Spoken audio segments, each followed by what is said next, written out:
الشيطان الرجيم. بسم الله الرحمن الرحيم. السلام عليكم ورحمة الله وبركاته. إلى شرف النبي مصطفى محمد صلى الله عليه وسلم، ثم إلى أرواح أزواجه وذريته والصحابة والقرابة والتابعين ومن تبعهم بإحسان إلى يوم الدين، ولمشائخنا ولمعلمينا ولوالدينا ولأزواجنا ولأولادنا ولجميع المسلمين والمسلمات والمؤمنين والمؤمنات بسر أسر الفاتحة. أعوذ بالله من الشيطان الرجيم. بسم الله الرحمن الرحيم. الحمد لله رب العالمين، الرحمن الرحيم، مالك يوم الدين، إياك نعبد وإياك نستعين، اهدنا الصراط المستقيم، صراط الذين أنعمت عليهم غير المغضوب عليهم ولا الضالين.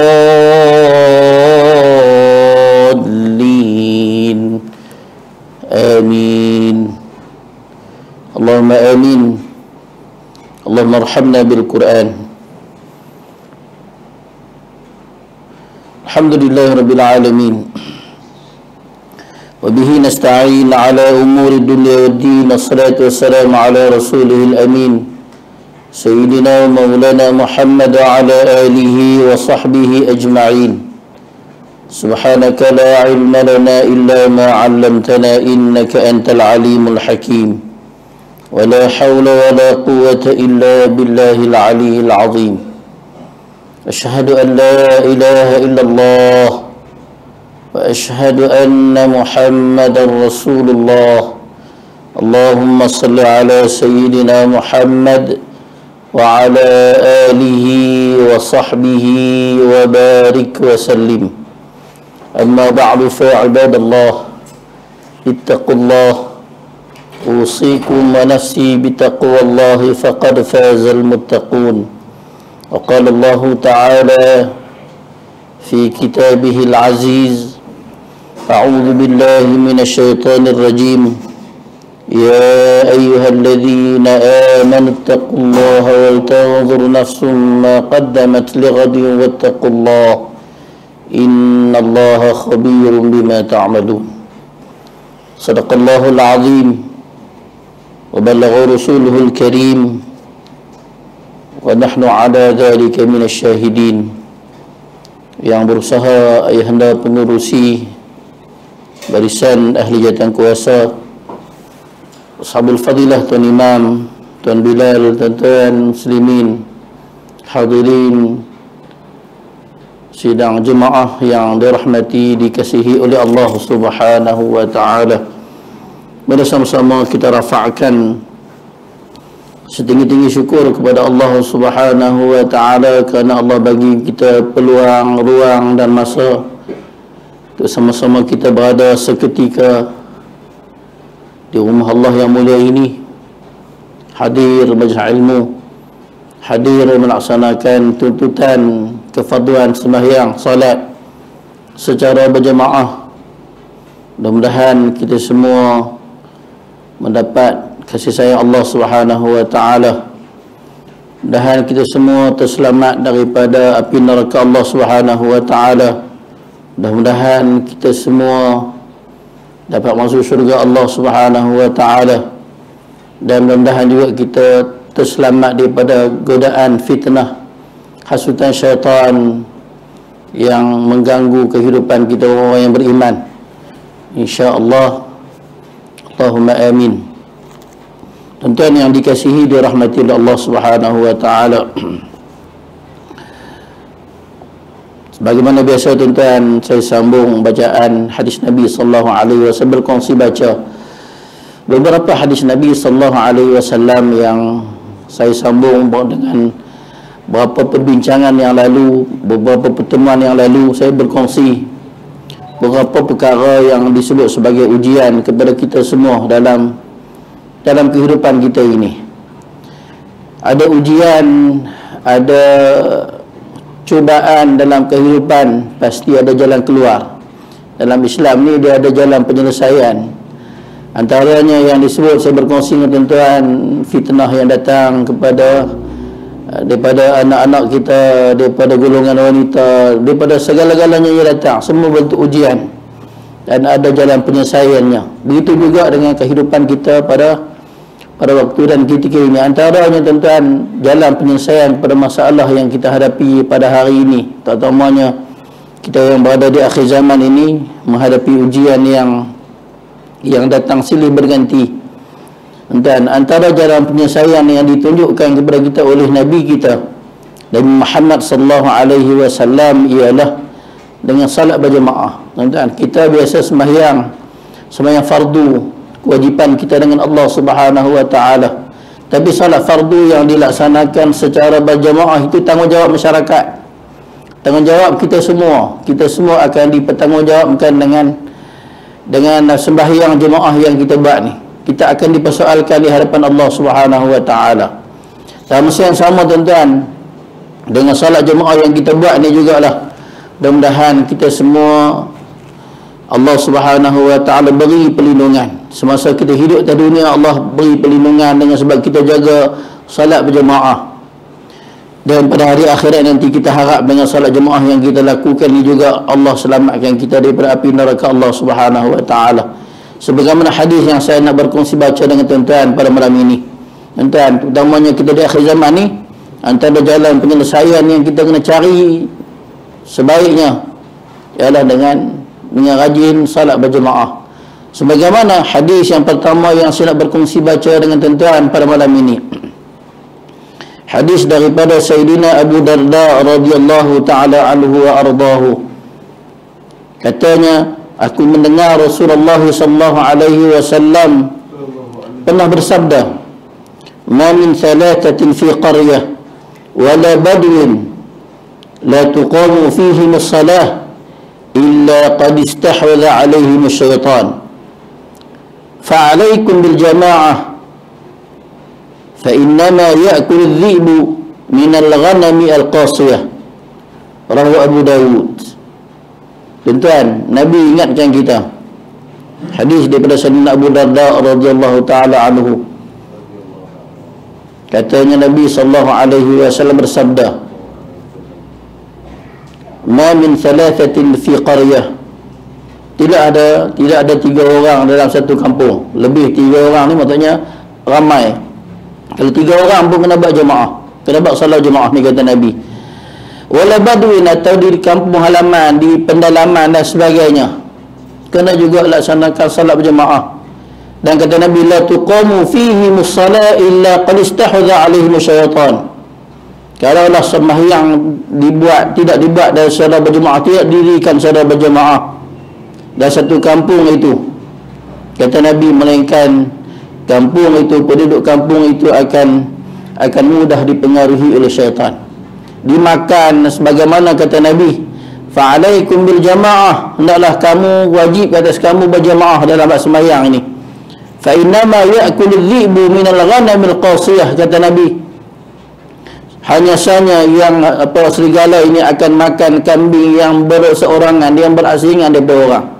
Nanti ni Nabi bagi bandingan, bagi itulah kita menghadapi suasana fitnah akhir zaman, mudah terkena dengan fitnah bila mana kita duduk seorang-seorang, berasingan, tidak bermasyarakat dengan orang dan sebagainya. Tuan-tuan yang dikasihi dirahmati oleh Allah Subhanahu wa taala, perkara ini juga Allah sebut dalam surah Al-Mujadalah ayat ke-19. Allah sebut, istahza alaihim syaitan fa'ansahum dzikrallah. Syaitan telah menguasai dan mempengaruhi mereka sehingga mereka menyebabkan mereka lupa mengingati Allah Subhanahu wa taala, lupa mengingati ajaran dan amaran daripada Allah Subhanahu wa taala, tak ingat lagi halal dan haram kerana mereka dikuasai oleh syaitan. Kata Nabi, kata Allah, ulaika hizbus syaitan, mereka itulah puak-puak syaitan, orang yang jadi pendukung, penyokong, pengikut syaitan. Ala inna hizbas syaitani humul khasirun, ketahuilah bahawa puak-puak syaitan itu sebenarnya orang-orang yang rugi. Tuan-tuan, ni yang disebutkan oleh Allah Subhanahu wa taala. Sembahyang jemaah yang saya nak sebut ni sebagai kempen, tuan-tuan, kempen nak ajak perkara yang penting dalam suasana kita pada hari ini, tuan-tuan. Selain kita kembali kepada Al-Quran, kepada sunnah Nabi sallallahu alaihi wasallam, antara perkara yang kita kena bertindak ialah dengan pastikan diri kita ni jadi orang yang ahli jemaah, orang yang hidup dalam suasana masyarakat yang melaksanakan salat fardu secara berjemaah, secara berjemaah di masjid ke, di surau ke dan sebagainya. Mudah-mudahan Allah beri perlindungan kepada kita, terselamat daripada gangguan, bisikan syaitan, hasutan dan sebagainya. Tuan-tuan yang dikasihi dirahmati Allah Subhanahu wa taala. Selain daripada itu, tuan-tuan, misi, tuan-tuan, kita salat jemaah ni kerana kita hidup ni sebagai orang Islam akan ada misi dan visi. Orang misi 40 hari. Tuan-tuan, biasanya, tuan-tuan, kita ni misi orang jemaah tabligh, dia ada keluar 3 hari, dia keluar sehari, 3 hari dan 40 hari dan sebagainya. Keluar 3 bulan, keluar setahun. Kita, tuan-tuan, dalam kita sebagai orang Islam ni, misi dan visi kita 40 hari salat berjemaah. Tuan-tuan, baru kita ada pelengkap kepada kehidupan kita. Sebagaimana hadis yang kedua yang saya nak berkongsi baca dengan tuan-tuan, hadis daripada Sayyidina Anas radhiyallahu taala anhu, katanya Rasulullah sallallahu alaihi wasallam bersabda, "Man shalla 40 yawman fi jama'ah." Sesiapa yang sembahyang 40 hari, sembahyang fardu 40 hari berjemaah, dan disebut oleh Nabi, yudriku takbiratul ula, dia dapat takbiratul ula, sembahyang takbiratul ihram tu serta dengan imam. Maksudnya imam takbir, kita bertakbir. Dan ni takbiratul ula bersama dengan imam. Dan kata Nabi, orang yang dapat sembahyang 40 hari takbiratul ula bersama dengan imam ini, kutiba lahu bara'atan, dia akan dapat pelepasan, 2 pelepasan. Yang pertama, kata Nabi, bara'atun minan nar, terselamat daripada api neraka Allah Subhanahu wa taala. Wa bara'atun minan nifaq, yang kedua terselamat daripada penyakit munafik. Tuan-tuan, ni ada fitnah yang melanda seluruh manusia yang hidup di muka bumi ini. Fitnah ujian dunia, ujian pada hari akhirat. Tuan-tuan, jalan penyelesaian kepada masalah ujian ini ialah dengan kita sembahyang berjemaah dengan sempurna. Tuan-tuan, ni kempen ni, tuan-tuan, untuk saya yang bercakap, tuan-tuan yang mendengar, kita kena pastikan kita ni jadi orang yang dalam ada kalender apa? Ada kalender sembahyang berjemaah cukup 5 waktu sehari di masjid dan surau. Dia perkara yang kita kena jadi azam, iltizam dalam diri kita nak jadi orang yang kita biasa, tuan-tuan, dalam poket kita ada buku 35, kita catat hutang yang kita tulis, hutang dengan orang ni yang belum kita bayar, hutang dengan orang ni yang kita belum bayar. Tuan-tuan, kita lupa nak ada buku 35. Kita ni sembahyang berjemaah di mana hari ini? Tuan-tuan, ni kena ada, tuan-tuan, kena ada catatan, kena ada buat catatan. Mudah-mudahan kita ini orang yang kuat, tidak mudah dipengaruhi dengan dunia, tidak pernah tergoda dengan godaan dunia dan sebagainya. Tuan-tuan, orang yang sembahyang berjemaah sebagaimana disebut, tuan-tuan, nilai solat berjemaah di sisi salafus salih, orang-orang salafus salih, tuan-tuan, generasi 3 kurun pertama manusia, iaitu mereka yang hidup di zaman Nabi dan para sahabat. Ni golongan apa, salafus salih, atau disebut golongan yang kedua, generasi kedua, kurun yang kedua selepas Nabi, iaitu kurun tabi'in dan kurun tabi'in. 300 tahun pertama ni, tuan-tuan, kalau buka sejarah bagaimana nilai salat berjemaah bagi mereka. Tuan-tuan, zaman dulu ada masalah macam kita, tapi masalah tu dapat diselesaikan. Ada masalah, ada jalan penyelesaian. Tuan-tuan, kita banyak masalah, tapi jalan penyelesaian itu tak jumpa, kerana mereka lupa kepada Allah Subhanahu wa taala. Mereka tak lakukan apa, taklif Allah atas kita ni dengan baik, iaitu salat secara berjemaah itu tidak dijaga dengan baik. Tuan-tuan, sebagaimana orang dulu disebut dalam kitab Al-Minahu As-Sunniyah 'ala al-Wasiyatil Matbuliyah, yang disekarang oleh Al-Qutub Asy'arani. Disebutkan dalam kitab ini, mereka yang hidup sepanjang 3 kurun pertama, iaitu 300 tahun pertama manusia, daripada zaman Nabi sehingga 300 tahun pertama manusia. Zaman sahabat, sebagaimana kata Nabi, khairul quruni qarni, sebaik-baik kurun-kurun aku 100 tahun pertama Nabi dan para sahabat. Thumma alladhina yalunahum, kemudian kurun berikutnya 200 tahun kedua, iaitu golongan tabi'in. Thumma alladhina yalunahum, kemudian 300 tahun yang berikutnya. Nanti ni disebut sebaik-baik kurun, sebaik-baik manusia yang hidup 300 tahun pertama ini. Kata pengarang kitab ini disebut sepanjang 3 kurun pertama yang dikenali sebagai generasi salafus salih, yang beranggapan tidak dapat menunaikan salat secara berjamaah itu adalah seperti ditimpa suatu musibah. Entah, orang dulu kalau tak boleh tinggal satu waktu, ibarat ditimpa musibah.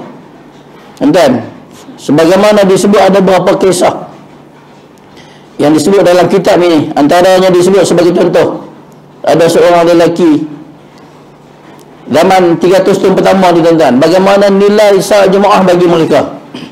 Antaranya, tuan-tuan, dia kerja seorang pekebun, seorang petani, ada pemilik ladang kurma yang sangat luas, tuan-tuan. Disebut pergi pagi balik petang hari, tuan-tuan. Disebut satu hari dia pergi ke kebun, biasanya dia sembahyang walaupun sibuk dengan kerja tani, kerja di kebun kurma, tapi sembahyang berjemaah. Tapi satu hari dia terlewat sampai di masjid, orang dah selesai sembahyang asar. Balik kerja, orang dah selesai sembahyang asar. Lalu dia sebut pada dirinya, inna lillahi wa inna ilaihi raji'un. Tuan-tuan, tanda apa, tuan-tuan? Hari itu dia ditimpa musibah. Dia merasakan dirinya ditimpa musibah kerana tak dapat sembahyang asar secara berjemaah pada hari itu. Disebut pada dirinya, inna lillahi wa inna ilaihi raji'un, telah luput daripada aku salat berjemaah. Maka dengan itu aku bersaksikan kepada kamu semua. Orang dia cakap kepada ahli jemaah yang di masjid yang disampaikan tadi, sesungguhnya kebun kurma yang aku miliki itu, aku sedekahkan kepada fakir miskin. Tuan-tuan, maksudnya, tuan-tuan, rugi, bahasa rugi, tak dapat sembahyang fardu berjemaah, bahasa sangat rugi. Kenapa? Sibuk dengan urusan dunia. Akhirnya dia sedekahkan kebun kurma yang dia miliki. Tuan-tuan, kita yang, tuan-tuan, terlewat satu waktu, tak datang satu waktu, boleh kita bagi kita ke orang yang kita sayang? Belum tentu, tuan-tuan. Iman kita bukan iman para sahabat dan sebagainya. Ni orang tersebut, orang dulu sangat jaga perkara ni. Satu waktu terlepas salat berjemaah, bahasa rugi semua hidup, tuan-tuan. Dan disebut di kisah yang lain pula, satu ketika seorang sahabat Nabi, anak kepada Sayyidina Umar ibn Al-Khattab radhiyallahu ta'ala anhu, Sayyidina Abdullah bin Umar, telah luput darinya salat Isyak berjemaah. Malam tu tak pernah tinggal salat jemaah, tapi malam tu tertinggal salat berjemaah Isyak. Satu waktu Isyak dia tinggal malam tu. Dia telah mengulangi salat Isyak sepanjang malam sehingga terbit fajar. Tuan-tuan, dia buat main Isyak malam tu sampai terbit fajar. Nak bagi apa, tuan-tuan? Nak bagi tahu tertinggal satu waktu. Nilai salat berjemaah kepada para sahabat ni sangat tinggi. Dia tinggal salat, dia terlupa satu salat fardu berjemaah, salat Isyak. Dia buat salat Isyak malam itu, mengulanginya sehingga pagi. Tuan-tuan, nak dapat pahala, nak cover balik. Kenapa disebut? Bertujuan untuk menampung kekurangan pahala yang ia tidak perolehi akibat tertinggal salat berjemaah tadi. Tuan-tuan, kita, tuan-tuan, boleh buat macam tu? Belum tentu, sebab iman kita bukan iman para sahabat. Tuan-tuan, disebutkan juga ada kisah yang lain. Kisah yang disebutkan daripada Abdullah bin Umar Al-Qawariri rahimahullahu ta'ala. Dia kata, aku tidak pernah luput salat Isyak, salat fardu berjemaah, tak pernah luput, tak pernah tinggal. Tapi satu hari aku didatangi oleh seorang tetamu. Tuan-tuan, datang tetamu tu menyebabkan dia di musibah tu diri dia. Dia merasa bukan merasakan kedatangan tetamu tu jadi musibah pada diri dia. Kenapa, tuan-tuan? Tetamu kita kena layan. Lalu sibuk layan tetamu, akhirnya terlepas solat Isyak.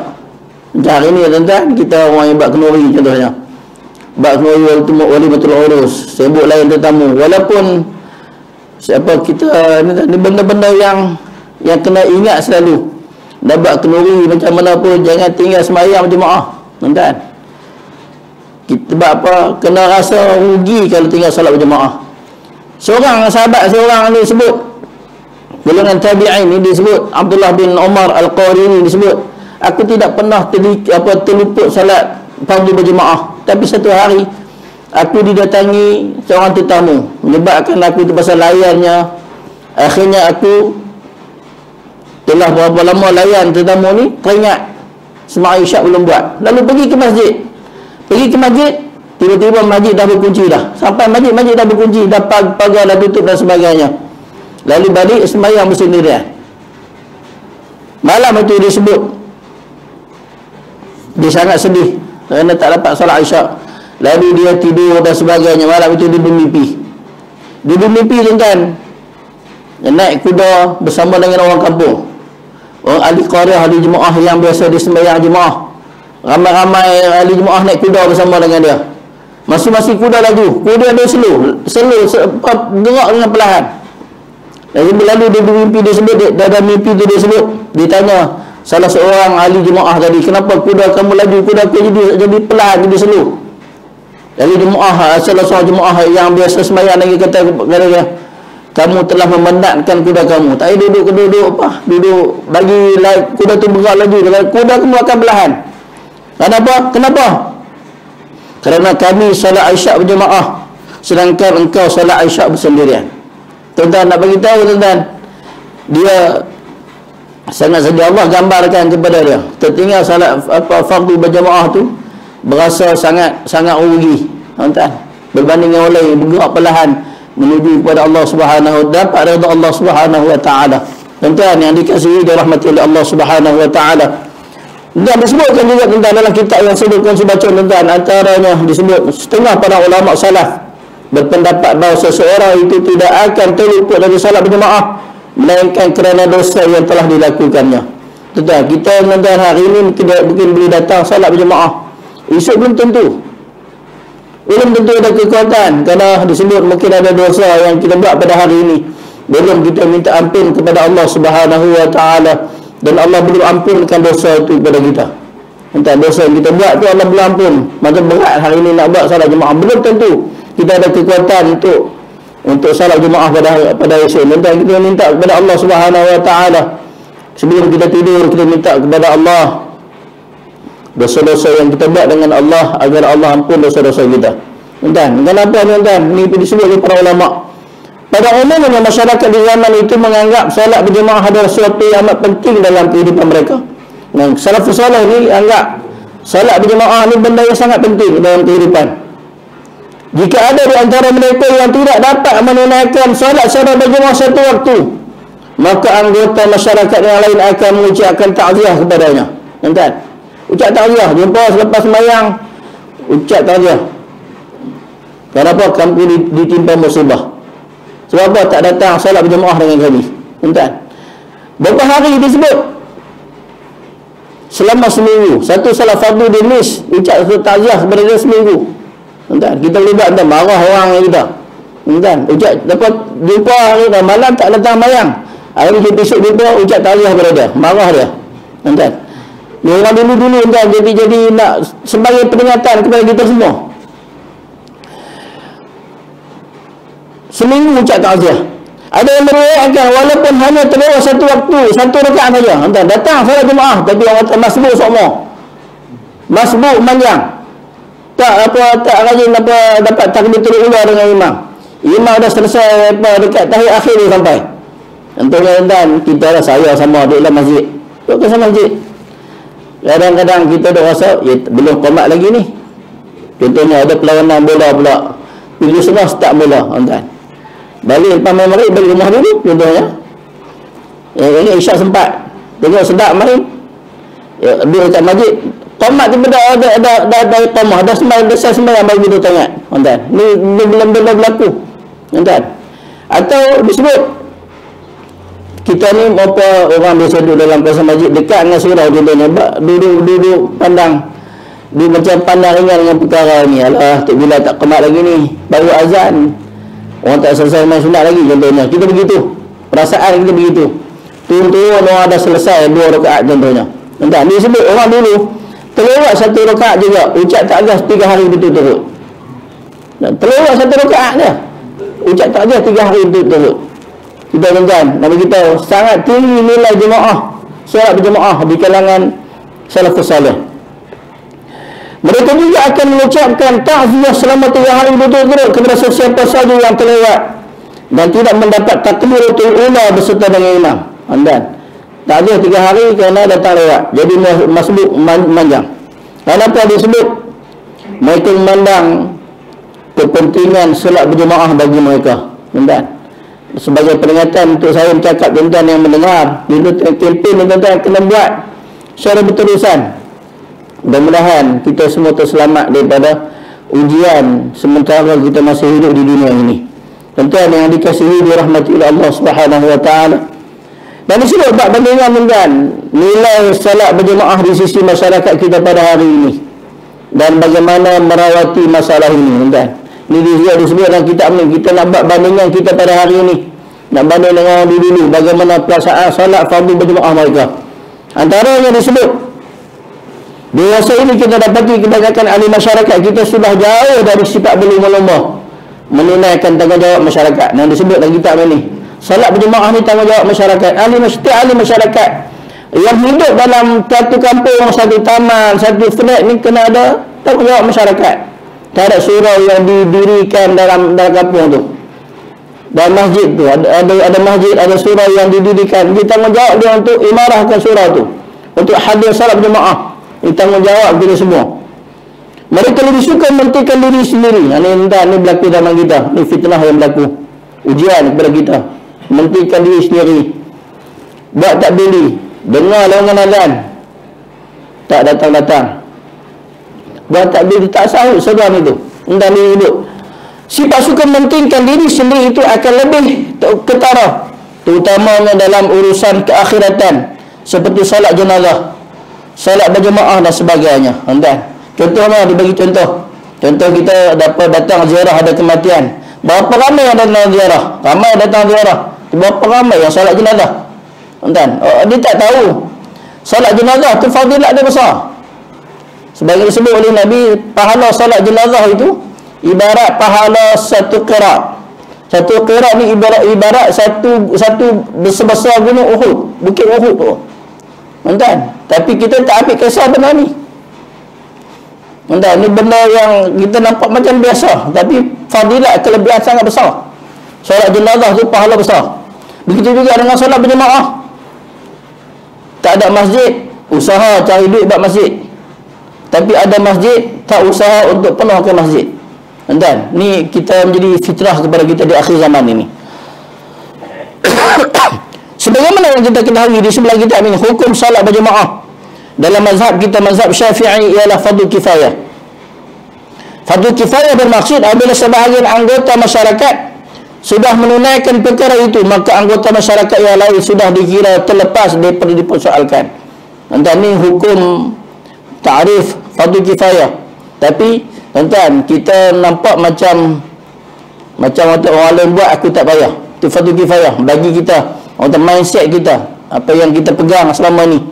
Tuan-tuan, berpegang pada kaedah hukum inilah, maka kita dapati kebanyakan ahli masyarakat kita dengan mudah membuat kesimpulan bahawa dalam menunaikan tuntutan salat berjemaah ini cukuplah orang lain saja yang buat, aku tak payah. Tuan-tuan, jadi satu mindset dalam minda kita orang Islam.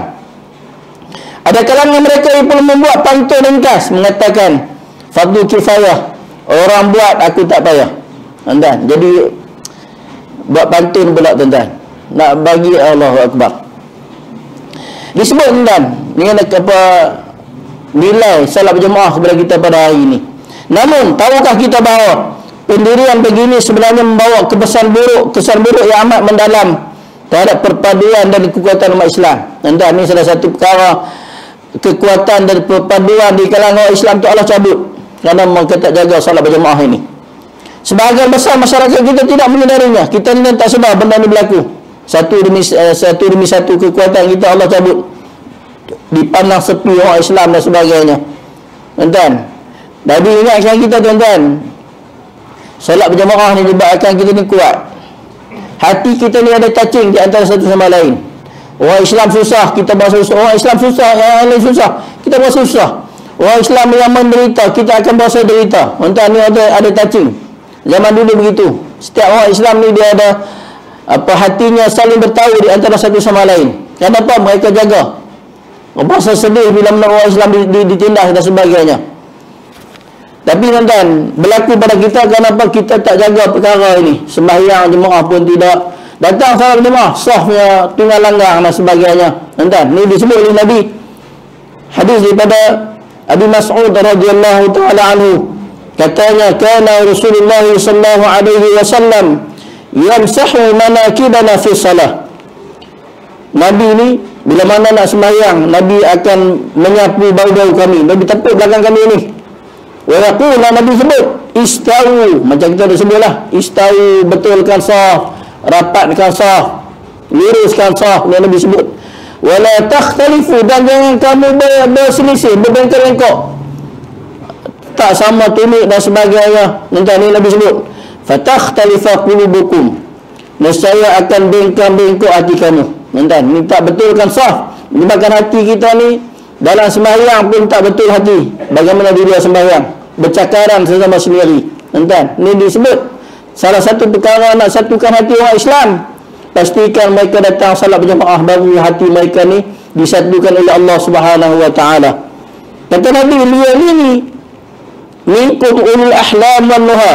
Saf ni tuan-tuan disebut oleh Nabi, saf sebab imam ni orang dewasa, kemudian kanak-kanak yang cerdik disebut, thumma alladhina yalunahu, kemudian golongan berikutnya khumsa, thumma alladhina yalunahu, kemudian golongan wanita. Ini disebut oleh Nabi.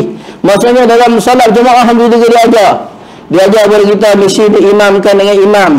Kemudian ada orang dewasa, ada makmum yang dewasa, ada kanak-kanak, semuanya ada peranan dalam masyarakat. Tidak terlepas walaupun seorang, mesti bertanggungjawab dengan perkara ini. Ini disebut, barulah masyarakat itu jadi kuat. Wanita ada peranan, muslimat ada peranan, orang dewasa ada peranan, anak-anak yang kecil pun ada peranan. Tuan-tuan, ni perkara ni tuan, kita kena tanya diri kita, masyarakat kita. Kita solat berjamaah, orang tua sembahyang jemaah, tapi anak-anak muda masih di padang bola contohnya. Anak-anak muda masih di perpelesiran dan sebagainya. Kita tak ajak mereka. Kita tak ajak mereka datang solat berjemaah dengan kita. Tuan-tuan, ni disebut akhirnya jadi lemah masyarakat itu dengan perkara ini. Tuan-tuan yang dikasihi dirahmati oleh Allah Subhanahu wa taala. Nabi juga ingatkan kita, tuan-tuan, dalam salat berjemaah ni, tuan-tuan. Ini benda basic, tuan-tuan, benda basic dalam pelaksanaan salat jemaah. Nabi ingatkan kita hadis daripada Ibnu Umar radhiyallahu taala anhuma. Katanya Nabi sallallahu alaihi wasallam bersabda, aqimus sufufa. Nabi sebut, perbetulkan kedudukan saf-saf salat kamu. Wa hadhu bainal manakibi wa suddil khalala. Nabi kata, samakan kedudukan antara bau-bau itu mesti rapat, sama bau. Dan penuhkanlah ruang yang kosong di antara kamu. Antara ini Nabi sebut, cara kita nak satukan hati kita dalam sembahyang, nak sempurnakan salat jemaah kita ni, bau kita bertemu bau. Jangan ada ruang kosong di antara kita. Kata Nabi, walinu bi aidi ikhwanikum. Kalau nak ajak orang lain penuhkan ruang kosong, ajak dengan lembut, lemah lembut. Tarik mereka pelan-pelan duduk sebelah kita rapat. Wala tadharu furujatin li syaitan. Dan kata Nabi, jangan biar ada tempat kosong. Tempat kosong itu akan diisi oleh syaitan. Ini disebut oleh Nabi. Man wasala saffan wasalahu Allah. Sesiapa yang hubungkan saf, Allah akan hubungkan hatinya dengan Allah Subhanahu wa taala. Wa man qata'a saffan qata'ahu Allah. Sesiapa yang putuskan saf, Allah putuskan hubungan dengannya. Tuan-tuan yang dikasihi dirahmati oleh Allah Subhanahu wa taala. Tuan-tuan, beberapa hadis yang saya berkongsi baca dengan tuan-tuan ni disebut sebagai salah satu perkara untuk kita hadapi ujian yang kehidupan kita ini. Kenapa salat jemaah ialah tanggungjawab kita semua, tanggungjawab masyarakat, tanggungjawab setiap orang yang hidup dalam masyarakat orang Islam ni kena melaksanakan tanggungjawab ini. Sebagaimana Nabi ingatkan kita, sembahyang berjemaah ni ikatan perjanjian kita dengan Allah Subhanahu wa taala. Kita berjanji dengan Allah nak jaga Islam ni dengan baik, nak jaga agama ini dengan baik, nak jaga ummah ini dengan baik, laksanakan salat berjemaah dengan baik. Sebagaimana hadis daripada Sayyidina Anas bin Malik radhiyallahu taala anhu, katanya Rasulullah sallallahu alaihi wasallam bersabda, "Man shalla salatana," sesiapa yang sembahyang seperti sembahyang kami, "wastaqbala qiblatana," dan menghadap kiblat kami, "wa akala dhabihatana," dan makan sembelihan kami, "fadzalikal muslim," itulah kata Nabi adalah seorang muslim, "alladzi lahu dhimmatullah wa dhimmatu rasulih," yang memegang amanah, yang memiliki amanah janji Allah dan janji Rasulnya. Ini disebut kita ni sembahyang jemaah ni tanda ingat kita dengan Allah akan perjanjian kita dengan Allah Subhanahu wa taala. Berjanji Allah bagi kita amanah, Allah bagi kita janji kita dengan Allah Subhanahu wa taala. Orang yang jaga janji dan amanah dengan baik, dia dapat perlindungan Allah dan dia akan dapat perlindungan daripada Rasulnya. Kata Nabi, "Fala tukhfirullah fi dhimmatihi," dan maka janganlah kamu khianati amanah dan janji Allah itu. Ini disebut kita takut orang yang tak lakukan salat berjemaah ini orang yang melanggar janji dengan Allah Subhanahu wa taala. Tuan-tuan yang dikasihi dirahmati oleh Allah Subhanahu wa taala, hadis-hadis yang saya berkongsi baca tuan-tuan sebagai kesimpulan bagi saya yang menyampaikan membaca berkongsi hadis ini, nak ingatkan kita semua bahawa Islam ni walau dalam ummah hanya ada masalah sekalipun, Islam akan datang dengan jalan penyelesaian. Tuan-tuan, intipati kepada perbincangan hadis ini. Antara jalan penyelesaian yang disebut dalam oleh Rasulullah, oleh Nabi kita ialah dengan salat berjemaah, jaga salat jemaah dengan baik. Dan tuan-tuan, antara kesimpulan kepada perbincangan hadis ini juga disebutkan tuan-tuan, contohilah orang dulu bagaimana mereka sembahyang jemaah, terutamanya manusia yang hidup 300 tahun pertama, 3 kurun pertama, manusia terbaik yang pernah hidup. Bagaimana mereka jaga sembahyang mereka, bagaimana mereka pelihara jaga sembahyang jemaah ni dengan baik. Jangan terluput daripadanya satu waktu salat berjemaah, mereka akan rugi besar rugi selamanya. Dan tuan-tuan, disebutkan juga tuan-tuan, salat berjemaah ni juga antara poin penting tuan-tuan, jadi visi dan misi kita. Tuan-tuan, catat tuan-tuan, kena tulis hari ini tuan-tuan kita sembahyang di mana, salat berjemaah di mana. Sebagai apa? Sebagai salah satu misi kita sebelum kita mati. Paling tidak pun sebelum kita mati ini kita menyelesaikan misi ini. Misi 40 hari salat berjemaah. Dan kerana misi inilah menyebabkan kita membawa kita ke syurga Allah Subhanahu wa taala. Misi inilah yang disebut akan menyelamatkan kita daripada api neraka Allah Subhanahu wa taala. Dan disebutkan juga tuan-tuan, antara intipati kepada perbincangan hadis yang sebelum kita baca ini juga disebutkan, kalau kita nak selamatkan diri kita, nak selamatkan ummah kita, nak selamatkan masyarakat kita daripada gangguan syaitan, daripada ujian fitnah dunia ini, ialah dengan salat berjemaah. Tuan-tuan, ini yang tersebut antara jalan penyelesaian kepada masalah yang berlaku kepada kita hari ini. Tuan-tuan, cukup sadar itu yang saya boleh berkongsi baca beberapa hadis Nabi sallallahu alaihi wasallam ini. Mudah-mudahan kita semua dapat menjayakan visi dan misi ini dengan baik. Kenapa? Inilah amanah, inilah janji kita kepada Allah Subhanahu wa taala. Kalau kita nak dapat perlindungan daripada Allah, nak dapat perlindungan daripada Rasulnya, jagalah amanah dan janji ini dengan sempurna dan baik. Mudah-mudahan baik pada saya menyampaikan, baik juga pada tuan-tuan yang mendengarnya.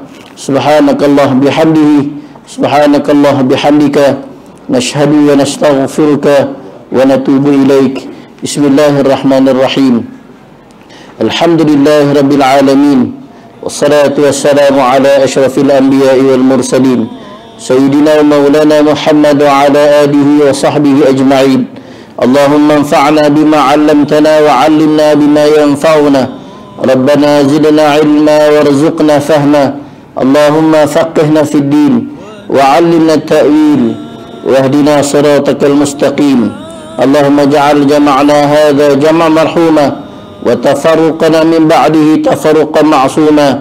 ربنا آتنا في الدنيا حسنة وفي الآخرة حسنة وقنا عذاب النار. صلى الله وسلم على سيدنا محمد وعلى آله وصحبه أجمعين والحمد لله رب العالمين. تقبل الله منكم والسلام عليكم ورحمة الله وبركاته.